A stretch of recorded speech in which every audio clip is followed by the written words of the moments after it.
ASTV Média. Aimez, partagez et abonnez-vous. Bonsoir, bonsoir, voilà l'émission Question Time, l'heure des questions, Question Time, Gongamituna, Question Time, et la émission Nabino Bolanda Kangona, ASTV Media, chaîne Nabino YouTube, ASTV, et la chaîne Nabino télévision et Metaka, na Kinshasa na TNT. Et la présenté Nanga Moko mission Noka aspect spirituel, Bopeto Nanzoto Pena Molimo. Tout ça, il y a des dépêches, il y a des informations rapides, pour que les makamini eza koleka na mboka na biso. Lelo lendi ezalaki ya koyinda na mboka Kinshasa, mboka moto epeli partout na ba base ya ba parti politique moto epeli. Na MLC moto epeli, na IDPS moto epeli, na INC moto epeli. Bokolanda pesu Moïse Katumbi a répondre Jean-Pierre Bemba alobi ke Jean-Pierre Bemba alobaki na yebi ata koyemba hymne national te. Moïse Katumbi alobi ayebi koyemba hymne national, aza kwa Jean-Pierre Bemba te, rebelle mutu aboma batu, aza na makila batu. Bokolanda ngo na dépêche ya lelo.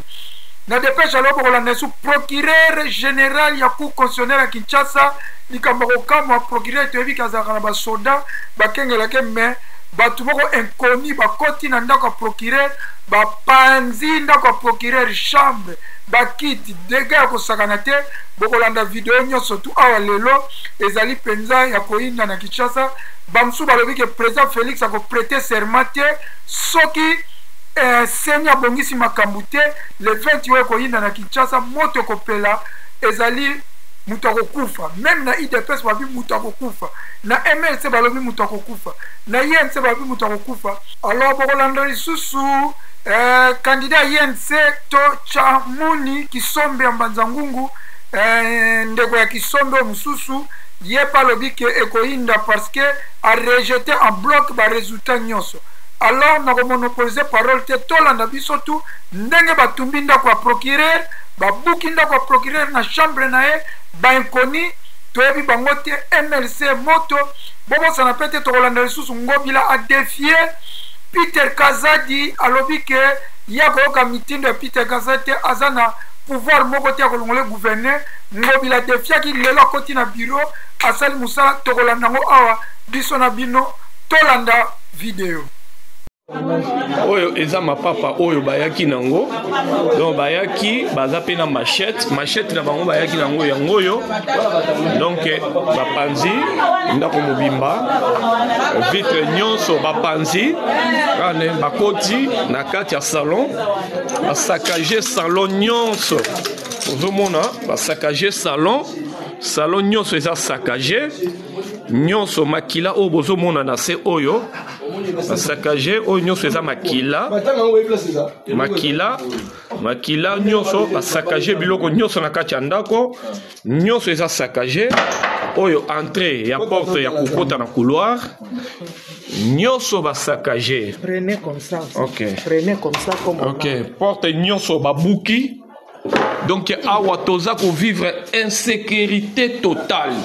Donc makila au chambre nyonso saccagé, au nyonso makila bozomona au couloir et kokota na chambre au nyonso makila mire nyonso makila na makila. Donc ils étaient bien armés jusqu'aux dents.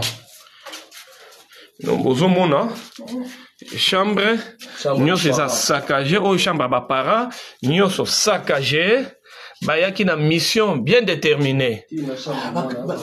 Bayaki. Alors, situation ya boye, tokoki kotika la indifféremment te. Il fallait vraiment bakonzi ba mona pour niveau insécurité comme na mbudi awa. En tout cas, comme la degré niveau moko intolérable. Libanga bayaki na mo ba boaki ba ventilateur nyonso saccagé. En tout cas, tout ça c'est en tout cas, décision moko ezwama si possible. Donc c'est un peu ça. Donc Nyosobaya qui vraiment la mission baboma procureur. Donc c'est ça.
Le maire citoyen de la ville, excellence.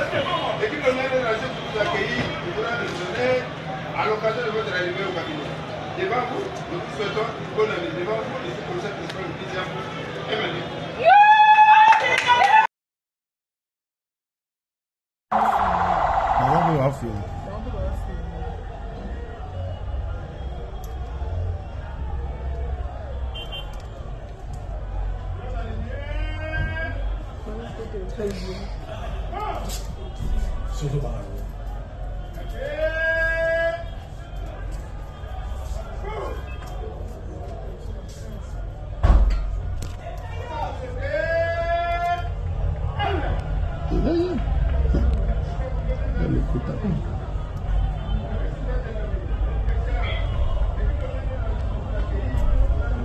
Aujourd'hui, nous sommes le lundi combien? Le lundi 15. Le lundi 15. Le lundi 15 janvier 2000. Voilà que M. Mbila est accueilli comme gouverneur de la ville-province de Kinshasa. Autant, malgré la suspension, mais l'homme se décide de se présenter à l'hôtel de ville au gouvernorat en sa qualité de gouverneur. Défiant les autorités étatiques, défiant le VPM, défiant la justice congolaise. Merci. C'est bon.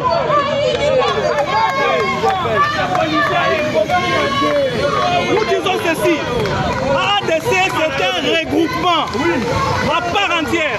C'est un regroupement autonome. ADC n'est pas une mosaïque de l'UDPS. On ne peut pas accepter que Kabouya, qui a fait Kabouya, vient dans ce pays. Kabouya doit représenter ADC. Kabouya ne peut pas représenter ADC. Nous avons atteint le seuil à 191 000 voix. On ne peut pas avoir un député pendant qu'il y a des gens qui ont fait moins de 191 000 voix. Ils ont plus de 3 députés, plus de 4 députés. Écoutez, on ne peut pas avoir moins de 10 députés.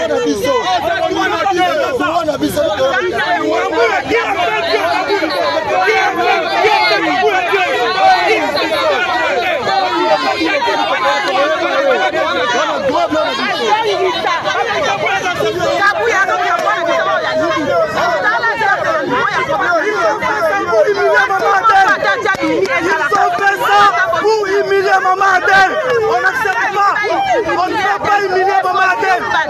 ADC, on n'a pas besoin de siège.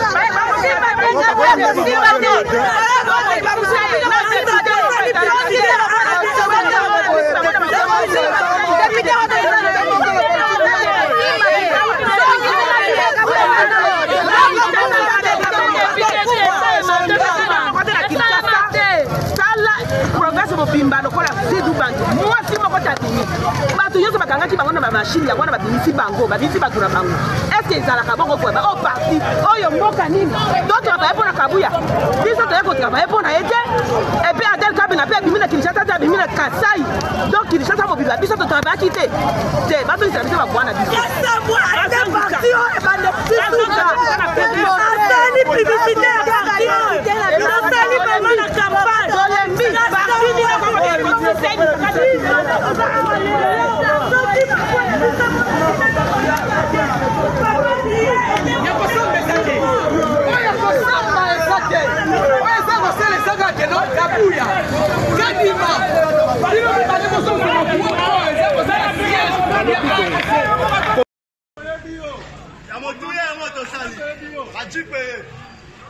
Moto européen la kaka tabo moto européen la kaka lelo kolalawa lelo kolalawa biso to kolalawa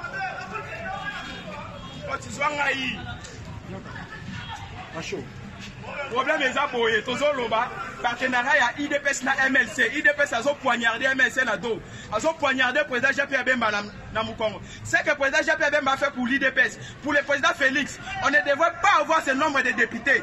Tandis que les députés de MLC étaient trop sur terrain. Nous avons travaillé. Pourquoi avoir ce nombre de députés constitutionnels? Les candidats députés de MLC vont introduire des recours. Il faut qu'on revoie cette décision. Sinon, nous allons reprendre l'opposition. Si on parle de l'Union sacrée, c'est Jean-Pierre Bemba. Jean-Pierre Bemba a beaucoup travaillé. Il s'est sacrifié au moment de cette campagne. Il a circulé tous les Congo entiers pour parler de Félix, pour parler des numéros 20, pour l'unité du Congo. Mais voilà ce que l'IDPS nous paye. Voilà ce que notre partenaire nous paye. Nous demandons la révision de cette décision journaliste.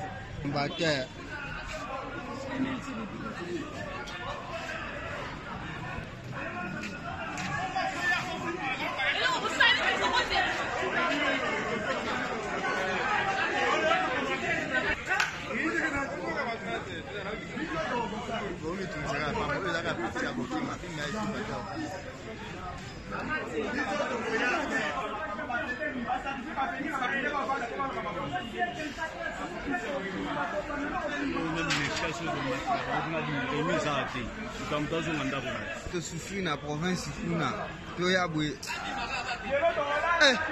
to risque ba liwana na bi no no ba bienvenue ba to ya bwe ba biloko ebima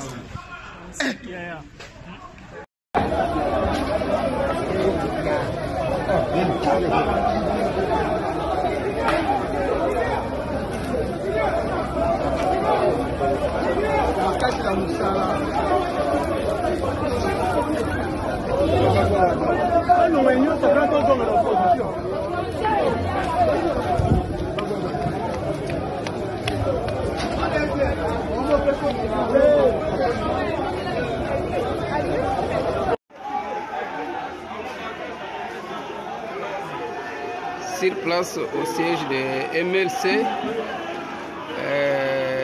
militants batomboki pour invalider les députés na bango, batumbi bapine, vagabondage, il faut bazongi ça va na droit na bango.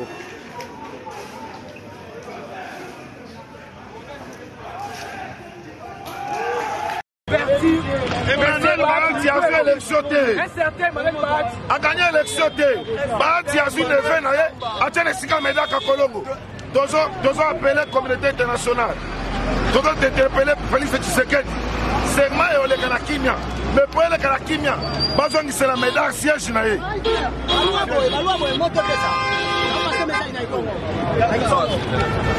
C'est inacceptable. Et le président Kadima nous avait dit que non, il n'y aura pas de députés nommés. Mais chose grave, nous avons bâti campagne. Nous donc, comment on a place Neve, il y a Bahati, aussi c'est M. Emmanuel Bahati Basseme, là ça va être campagne. Mais attends, le bureau Moroté, tout ce comment on a voix naïe. Mais chose grave, parce que nous avons combo naïe, et Zobima. Candidat à la mission, il n'y a pas de campagne. Il n'y a pas de campagne pour le président de la République, tout le monde a été. Et là, quand on dit Mayangote, s'il faut marcher ni pour notre siège, nous allons le faire.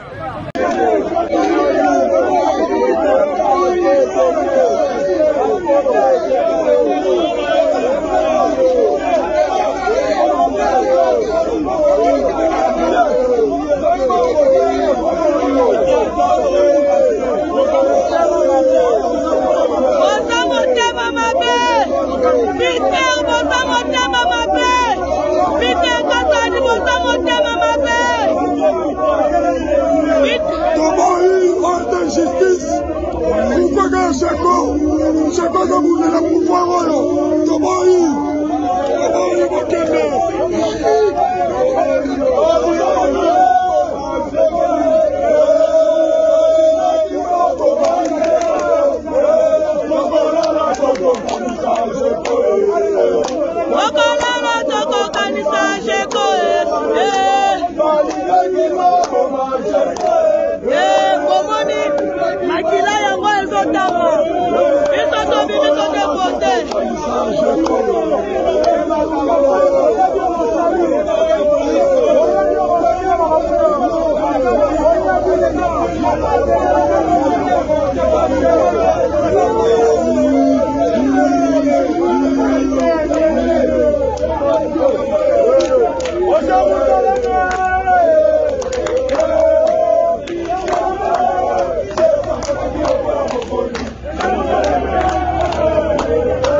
Je suis Tochou Maniki Sombe, candidat député national pour la circonscription de Mbanza-Ngungu.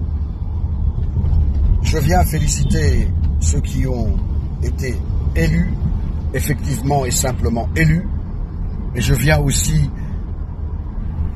manifester mon indignation contre ces fraudeurs, ces tricheurs, ces gens qui ne savent que gagner en trichant, en corrompant.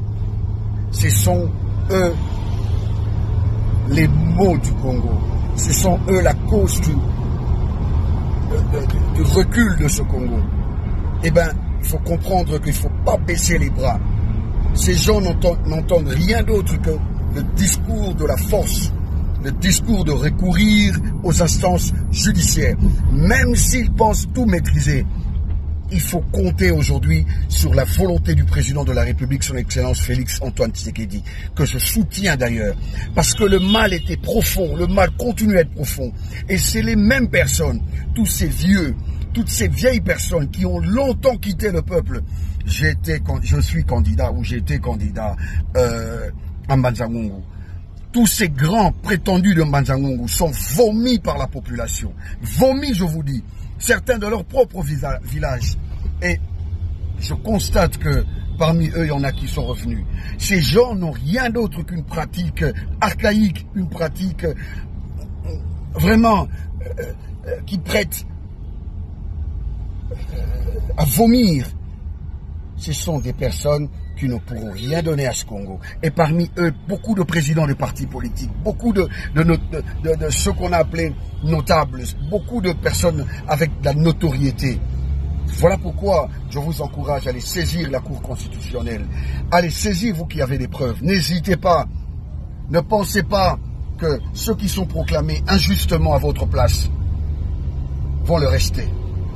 Et venez nombreux, restez, manifestez-vous parce que nous devons accompagner le déboulement, le changement de la classe politique congolaise par le président Félix Antoine Tshisekedi, qui a la volonté de faire comme le président français Macron, un premier ministre à 34 ans. Voilà, c'est possible. Et nous devons encourager le chef de l'État en restant debout à ses côtés pour que le Congo de demain soit fait avec du neuf pour des situations neuves. Avec du vieux, nous ferons la même chose. Ces gens qui ne veulent pas être des élus du peuple, qui veulent avoir tous les prérogatives, les avantages des élus, tout en sachant qu'ils ne feront rien pour le peuple. Et ce pays va continuer à reculer. C'était pour vous, Tochumani, qui sont mes mental d'acier et mental de fer. Merci. Big up. Restons ensemble. Des félicitations encore à l'homme qui a été réellement élu. Son excellence.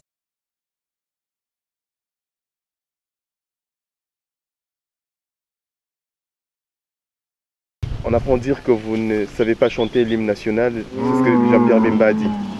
Vous savez, je ne sais pas chanter l'hymne national comme un perroquet. Je chante l'hymne national avec dignité parce que je comprends l'hymne national. Si on comprend bien ce qu'on chante et si on peut passer aussi à l'action, l'hymne national ne nous envoie pas prendre les armes et tuer les autres Congolais. Je chante l'hymne national et je pratique notre hymne national.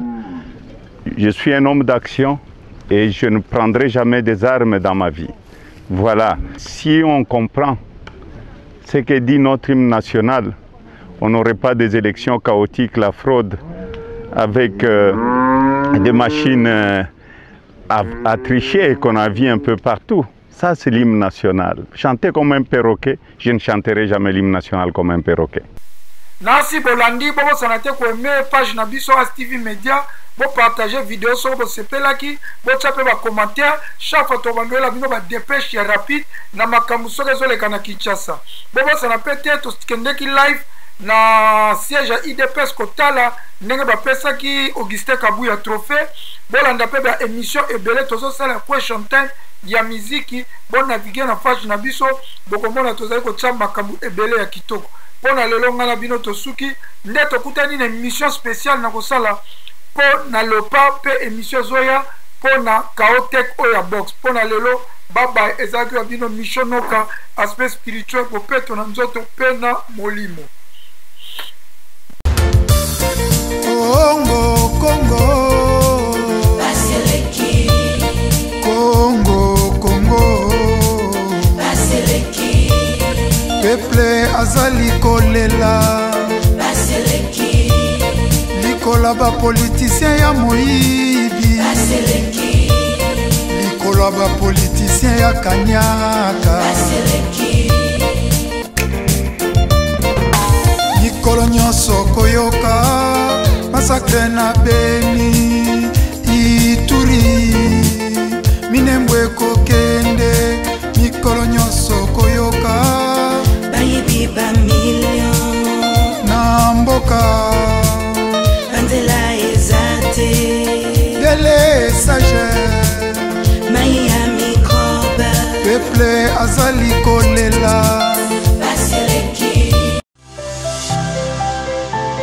Active Media, aimez, partagez et abonnez-vous.